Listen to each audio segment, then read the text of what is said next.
नमस्कार, हिमाचल बुलेटिन में आपका स्वागत है। पेश हैं आज के समाचार। मुख्यमंत्री श्री जयराम ठाकुर ने आज कुल्लू जिला के निरमंड में 72वें राज्य स्तरीय वन महोत्सव की अध्यक्षता की। इस अवसर पर उन्होंने रुद्राक्ष का पौधा रोपित किया।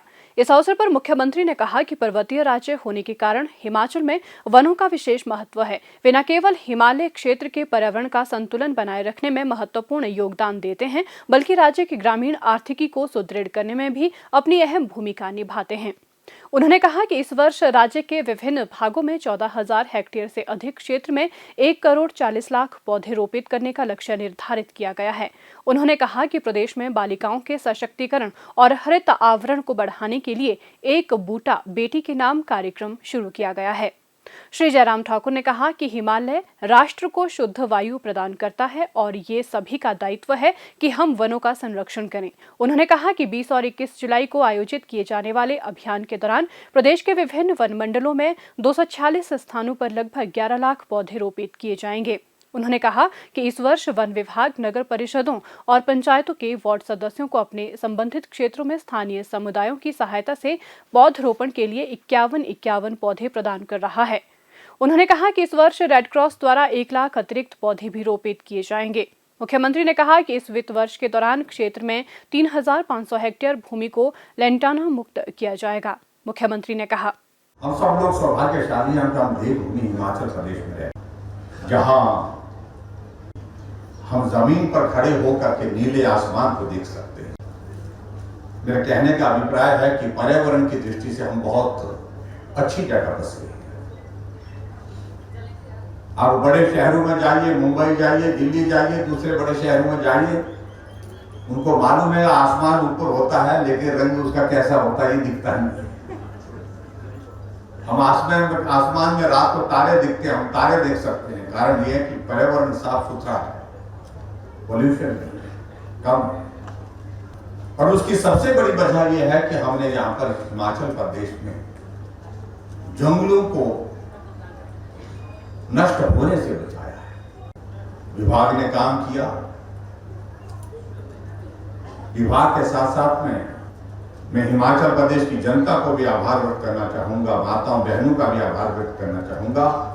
महिला मंडल, युवक मंडल, सेल्फ हेल्प ग्रुप, पंचायत के चुने हुए प्रतिनिधि सब आगे आए कि ये जंगल हमारे हैं, हमारे लिए बहुत जरूरी है, हमारे भविष्य के लिए जरूरी है, इसलिए इनको बचाना बहुत जरूरी है। लेकिन धीरे धीरे विभाग के साथ साथ में समाज में जागरूकता आई। जागरूकता आगे बढ़ते बढ़ते आज वही माता बहनें अगर छेन काटने की, छेन लेने के लिए अगर जंगल में जाएं, तो अगर ज्यादा कहीं कटिंग कर दी, ज्यादा कटिंग करे तो अपने आप ही जुर्माना लगाने के लिए जो है महिला मंडल और जो है सेल्फ हेल्प ग्रुप आगे बढ़कर के काम कर रहे हैं। मैं इस बात को इसलिए कह रहा हूं, विभाग ने तो जंगल बचाने के लिए काम किया ही, लेकिन उसके साथ साथ में हमारी मातृशक्ति ने बहुत बड़ा काम किया। इसलिए उनके सहयोग के बिना ये संभव नहीं हो सकता था। उनका भी मैं अभिनंदन करता हूं, उनका भी मैं आभार व्यक्त करता हूं। मुख्यमंत्री श्री जयराम ठाकुर ने आज कुल्लू जिला के आनी विधानसभा क्षेत्र में लगभग 234 करोड़ रुपए लागत की विकास परियोजनाओं का लोकार्पण और शिलान्यास किए। उन्होंने 44 करोड़ 60 लाख रुपए की लागत की 12 विकासात्मक परियोजनाएं समर्पित की। श्री जयराम ठाकुर ने 189 करोड़ 20 लाख रुपए की लागत की 17 विकासात्मक परियोजनाओं के शिलान्यास किए। इनमें विकास खंड निरमंड में 27 करोड़ 58 लाख रुपए की लागत से कुरपण खड्ड के वाम तट पर विभिन्न जलापूर्ति योजनाओं के संवर्धन का कार्य, 11 करोड़ 60 लाख रुपए की लागत से बहाव सिंचाई योजना कुरपण कुहल के कमांद विकास क्षेत्र के निर्माण कार्य सहित अनेक विकास परियोजनाओं के शिलान्यास किए। मुख्यमंत्री ने विकास खंड निरमंड में 17 करोड़ 69 लाख रुपए की लागत से जलापूर्ति योजना राठी नाला, जलापूर्ति योजना नागचो और जलापूर्ति योजना नित्थर देहरा तथा कठार का शिलान्यास किया। उन्होंने 66 करोड़ 62 लाख रुपए की लागत से 100 बिस्तरों वाले नागरिक अस्पताल आने का शिलान्यास भी किया। इस अवसर पर श्री जयराम ठाकुर ने कुल्लू जिला के निरमंड में लोगों की सुविधा के लिए उपमंडला अधिकारी कार्यालय खोलने की घोषणा की। मुख्यमंत्री ने प्राथमिक स्वास्थ्य केंद्र नित्थर को सामुदायिक स्वास्थ्य केंद्र में स्तरोन्नत करने, राजकीय उच्च विद्यालय दुरहा और कुशवा को राजकीय वरिष्ठ माध्यमिक विद्यालयों में स्तरोन्नत करने, प्राथमिक विद्यालय देवारी को राजकीय माध्यमिक विद्यालय में स्तरोन्नत करने, शावर में जल शक्ति विभाग का उपमंडल खोलने, ब्रौ से हनुमान घाट, रामपुर बाजार तक फुट ब्रिज का निर्माण करने और पंजेरा पशु औषधालय को पशु अस्पताल में स्तरोन्नत करने की घोषणा भी की। श्री जयराम ठाकुर ने कहा कि लुहरी से नौर सड़क को मुख्य जिला सड़क के रूप में स्तरोन्नत किया जाएगा। उन्होंने कहा कि क्षेत्र के लोगों की सुविधा के लिए आनी और निर्मंड क्षेत्रों में अतिरिक्त बसों का परिचालन किया जाएगा। उन्होंने कहा कि राजकीय महाविद्यालय निर्मंड के भवन के लिए पर्याप्त धनराशि प्रदान की जाएगी। मुख्यमंत्री ने कहा कि कुफराधार में हेलीपैड का निर्माण किया जाएगा। उन्होंने आनी में प्रेस क्लब भवन निर्माण के लिए 20 लाख रुपए की घोषणा की। उन्होंने कहा कि राज्य सरकार ने कोरोना महामारी के प्रबंधन में असाधारण रूप से सराहनीय कार्य किए हैं और इस दिशा में उठाए गए कदमों की प्रधानमंत्री नरेंद्र मोदी ने भी सराहना की है। उन्होंने कहा कि प्रधानमंत्री ने टीकाकरण अभियान के सफलतापूर्वक कार्यान्वयन के लिए भी प्रदेश सरकार की सराहना की है।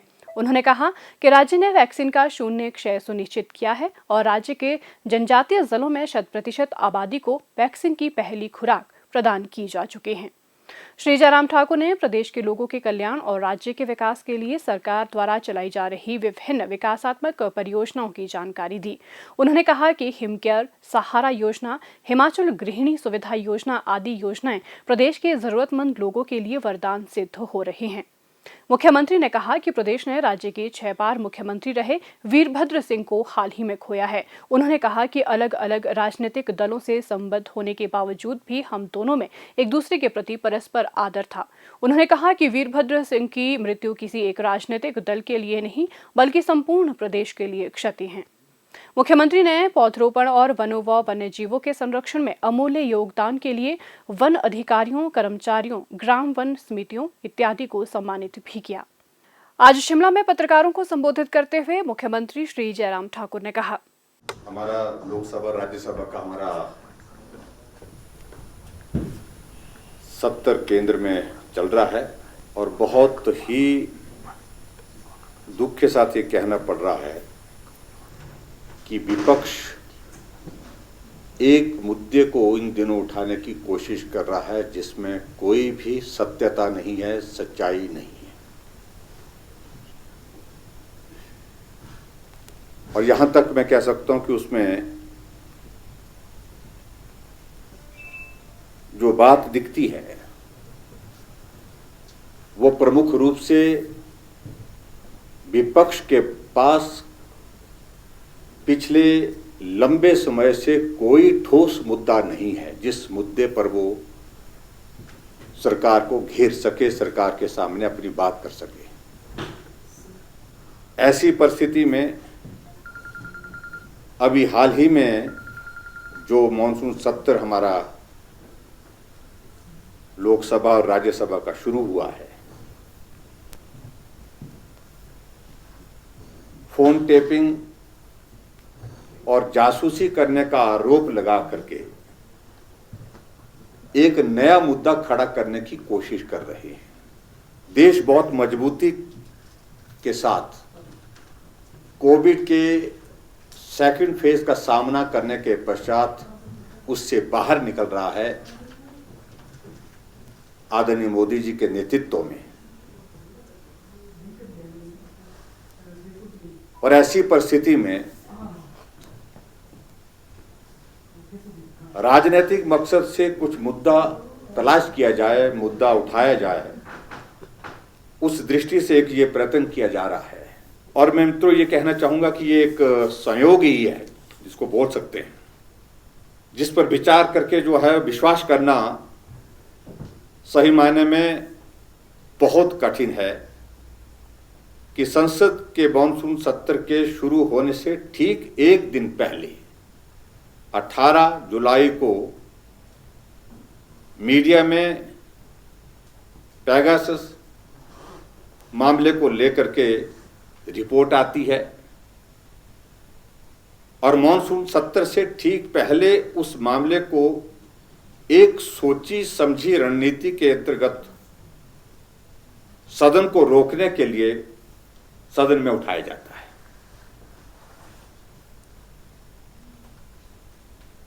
जबकि मीडिया रिपोर्ट्स में एक भी ऐसा सबूत नहीं है जिससे इस मामले को भारत सरकार यानी कि केंद्र सरकार के साथ जोड़ा जा सके।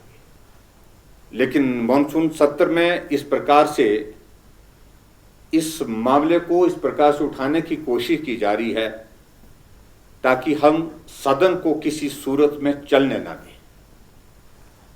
सदन को अवरुद्ध कर सके। लोगों का ध्यान जो कोविड के इस दौर से निकलने के पश्चात डेवलपमेंट पर केंद्रित हो रहा है और सरकार का ध्यान भी डेवलपमेंट पर केंद्रित हो रहा है, उससे उस ध्यान को बांटा जा सके, इस प्रकार का प्रयत्न, इस प्रकार का प्रयास विपक्ष द्वारा किया जा रहा है। 19 जुलाई से शुरू हुए इस मॉनसून सत्र से देश के लोगों को बहुत उम्मीदें हैं, क्योंकि इस दौरान किसान, युवा, महिलाएं और समाज से पिछड़ा वर्ग से जुड़े कई महत्वपूर्ण बिलों पर चर्चा होने की संभावना उसमें है। इसलिए मैं इसमें बहुत ज़्यादा नहीं कहना चाहता हूं, मैं सिर्फ यही कहना चाहता हूं कि भारत एक मजबूत लोकतंत्र है और अपने नागरिकों की निजता के अधिकार के लिए पूरी तरह से वचनबद्ध है, समर्पित है। भारत सरकार पर जासूसी के आरोप लगाए जा रहे हैं, वो पूरी तरह से निराधार हैं और जो विपक्ष सिर्फ एक राजनीतिक दृष्टि से उठाने की कोशिश कर रहे हैं। स्वास्थ्य एवं परिवार कल्याण विभाग द्वारा दोपहर 2 बजे तक जारी बुलेटिन के अनुसार प्रदेश में कोरोना संक्रमण की जांच के लिए आज 2016 लोगों के सैंपल लिए गए, जिनमें से 906 लोगों की रिपोर्ट नेगेटिव पाई गई है, जबकि 1106 लोगों की रिपोर्ट आना बाकी है। अभी तक 26,82,390 लोगों की जांच की जा चुकी है, जिनमें से 24,76,761 सैंपल की जांच नेगेटिव पाई गई है। प्रदेश में कुल 2,04,523 लोगों में कोरोना वायरस के संक्रमण की पुष्टि हुई है, जिनमें से 2,136 लोग इस बीमारी से ठीक हो चुके हैं और 876 व्यक्ति उपचाराधीन हैं। हिमाचल बुलेटिन देखने के लिए सब्सक्राइब करें YouTube channel DPR Himachal, follow करें ट्विटर @DPRHP, लाइक करें Facebook page information and public relations department Himachal Pradesh, visit करें वेबसाइट www.himachalpr.gov.in। इस अंक में इतना ही, कल फिर होगी मुलाकात, दीजिए इजाजत, नमस्कार।